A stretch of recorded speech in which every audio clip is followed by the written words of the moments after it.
Greetings, Art here, and I want to discuss a major challenge that many in the preparedness community face, which is the harsh reality that owning a separate remote retreat often isn't financially feasible. Realistically, who can afford two mortgages? Most people need to live within commuting distance of their jobs, which are frequently based in major cities. For example, I commute daily to my job in Muskegon, Michigan. Others are anchored to urban or suburban areas by family obligations. Perhaps they care for aging parents or grandparents. This raises a critical question. Is it better to live in your retreat year-round or to maintain one far away from your home? If you are forced to bug out at a moment's notice, will you even be able to reach your retreat? What if the highways are shut down? What happens if you're heading to Michigan's Upper Peninsula, for example, and the Mackinac Bridge is closed? What are you going to do then? The answer could mean everything. I believe the ideal scenario is to live at your retreat full-time year-round, and here's why.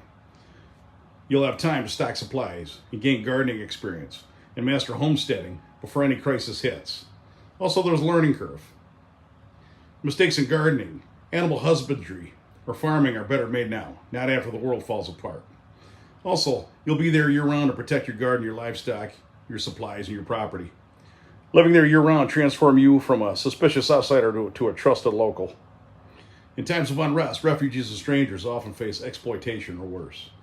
Knowing your neighbors can be crucial. In my own neighborhood, I live near veterans, medical professionals, and a state trooper. In a post-collapse scenario or society, these individuals would be valuable members of a neighborhood defense and support team. Now, if you must bug out, you got to remember that timing is everything. For those who do maintain a remote retreat, the most pressing issue is going to be the question of when to leave. And of course, the risks are twofold. Bugging out too early might make you seem paranoid, and it might waste your resources. Bugging out too late could leave you trapped, turning you into a refugee instead of a survivor. And that's not what you want. So of course, you need to strategize your remote retreat. If your retreat is over an hour away, you must prepare meticulously.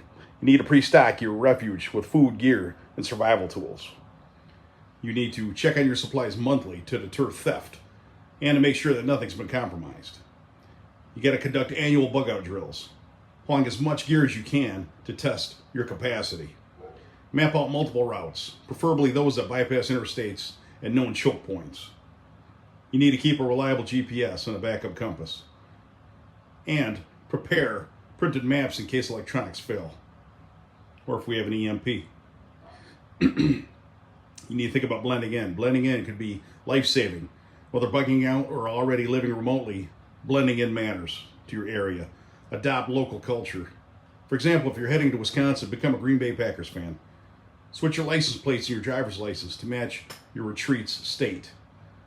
Remember that outsiders, especially those with unfamiliar plates, example, like North Carolina tags in Michigan, could be denied entry at law enforcement or local defense checkpoints. You got to present yourself as a returning local, and you got to think about these things.